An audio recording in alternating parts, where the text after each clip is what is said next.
for our families, caring for our brothers and sisters in this walk of life. And if we have services for these people, then, this is something that we would want to share and probably duplicate as much as we can so we can start the process of really promoting the goodness of IFA, Orisha, and Egun worldwide. Okay? So whatever it is you are doing for the betterment of all who live the IFA, Orisha, Egun life, please come on the show and share your information. Okay? You also can use this opportunity to schedule to talk more extensively about about the program that you're working with or what you're doing in your ELA, whether it's individual, your ELA, your temple, whatever. I welcome guests to come on, and, we could schedule you, and you could have the whole show, the whole 2 hours, or maybe an hour, and I have maybe 1 or 2 guests on, and to explain what your program is about, your events, what are you offering, and all of these type of things. So we can help to promote the goodness of IFA, Orisha, and Egun worldwide.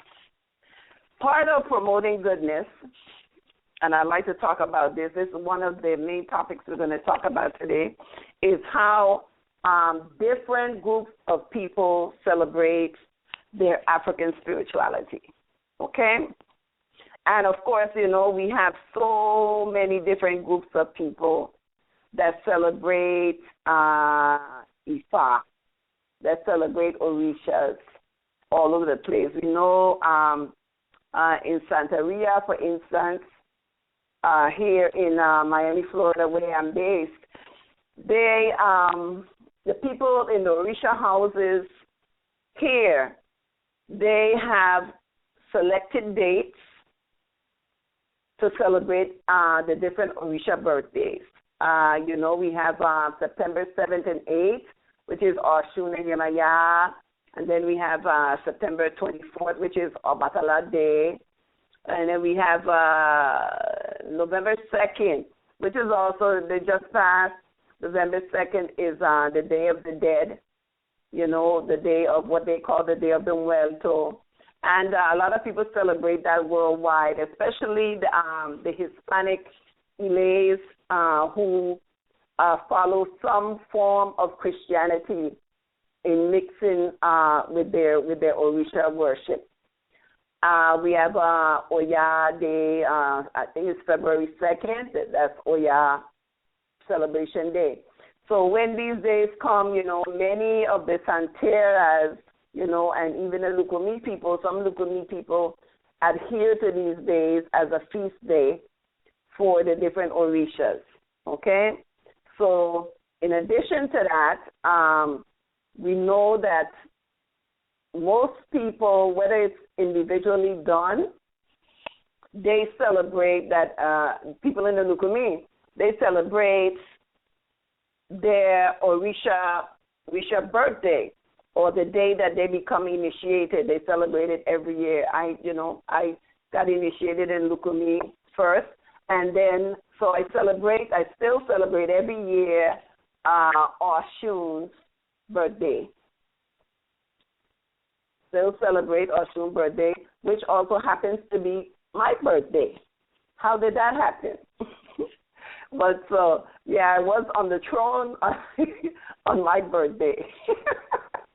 So that was such a wonderful and heart-touching experience, I tell you. So we do these things, in Lukumi. And I think of late there was a big celebration near the water here organized by, I think it was Babalu Aye Church that organized the celebration by the water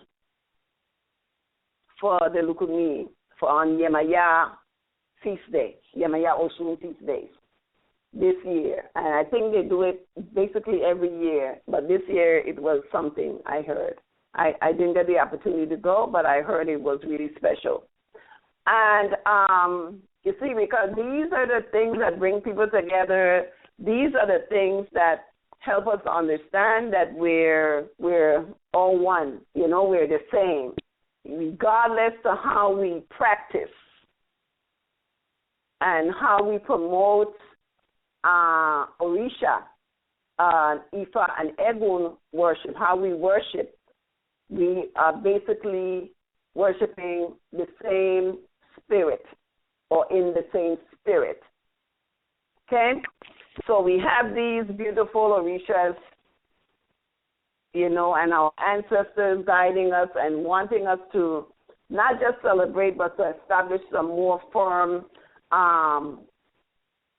protocols or some more firm ways in which we can interact with them in our normal lifespan. Okay? Like, for instance, if people need services, babysitting services, for example, you know, and you would want somebody that understands your child, who is probably raised up in Orisha life, to take care of your child, or maybe to come to your home, I don't know, to look after your child for you or to help you in your home. You would want somebody who understands the sanctity, you know, and the reverence that is needed when you're around the Orisha or in the presence of the Orisha. You would need somebody who, for instance, would understand your child. If your child starts talking things like, say, you know, Orisha, in the case of the Kumisa Pera, you know, so, you know, things like that, you know, that they would be able to interact with the child and feel comfortable doing it, and you, the parent, would feel comfortable doing it. So you see, things like that. If somebody dies, for example, and you need to bury the person, have the traditional rites of passage and all of this stuff, you know, we need to know that there are people that boom, boom, boom, you could get, just like how you would call any funeral home and call up and say boom, boom, boom, boom, boom. You know, my madrina or whoever, God forbid, you know, somebody passed. We need you know, somebody to do the services, and here it is. You have a competent babalawo or iyanfa or egun priest to do it, you know, and we wouldn't have a problem. So let's go back to talking about celebrations again, okay? We're going to talk about celebrations.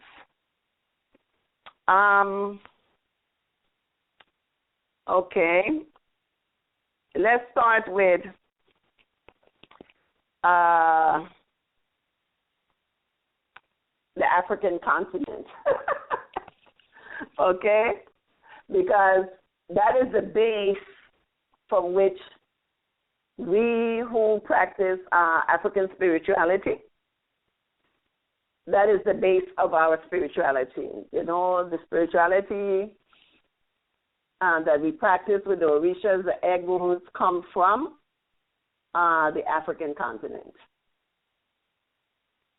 Right? Okay. So I'd like to say that when we promote festivals, initiations, when we have initiations and when we have rites of passage, you know, esentais, when the babies are born, you know, when the young boys and girls come coming into puberty, you know, when people want to be married, you know, when people are going through a patch and they need counseling, you know, when we do, you know, our burial rites and all of these things. You see, these are things that are really important, because these are things that no matter where you are practicing in the world, African spirituality, or how you're practicing it, whether you're mixing it with something else, these are the things that we all have in common. You know, we are born, we grow up, you know, we we fall in love, we celebrate life, and then, we die. And because we're doing this, we don't want to do it in having a bunch of turmoil. Everybody is always looking for some way to make something better. A lot of times we get caught up in the turmoil, the arguments and the differences, and forget that we all have basic needs, basic internal and intrinsic needs, where we go through these processes in life, and then it all depends on how we go through these processes, whether we end up in a good place or a bad place. You see? So I surely want to end up in a good place throughout the whole thing. See, my parents did a very good job, raising me. I give thanks, both my father and my mother, and then mostly my mom, But you see, and my extended family, of course, that I had the benefit of. Now, what is one of the problems that we're facing now, us here in the diaspora, and is not so much us here in the diaspora, but the Africans, okay, in the continent, those that live in the continent, a lot of these rites of passages and different things that we would do, whether, we're living in whatever form you want to say we're living with IFA, Orisha, and Egun, that's on the decline in Africa. So we have more, Christians, more Muslims, and all of these things, and less, if any, a very small percentage of Africans practicing their own African spirituality. So we have many people in Nigeria, and other African nations who have forgotten about their traditional and African roots, and this is based on the percentages of people who are celebrating and initiating to traditional rites, in relationship to us here in the diaspora who are doing the same thing, embracing it, okay? So we have these small percentages of Africans and more adherents from us in the diaspora. And in Africa, we have more foreign religious and cultural practices being intertwined in the African spirituality, where we here, we're trying our best to get more of the African part more than the other part, because some of the ways that we practice, we do have a lot of, Christianity involved in it, a lot of different things are involved. But in doing so, when we here in the diaspora set out to promote and spread awareness of IFA and ORISA-EGUN in the world, so we have all these forms in which we do it, okay? But we have to know that is not the only religious spiritual experience, that how we do it is not the only religious spiritual experience, okay? But at the same time, we got to remember our African roots and our ancestors, that we have a moral obligation to express this spirituality so our children that are coming along, they would know it and they wouldn't forget us when we die. Okay? That's the biggest thing right now. So we can preserve whatever our ancestors left behind, their legacy. So, and this, I'm talking about our African roots now. I'm talking about, these things that we do that grandpa and grandma used to do. Okay? So there we might see like a little mixing of this, mixing of that, mix as we come down through the century. But then there are some things that are very pertinent to, or is very only privy to your little group or your family or whatever. These are special things that you don't have to share these with others, but the main things that we do that, everybody else would do and can partake in, these are the things that I would like to hear about. Okay? So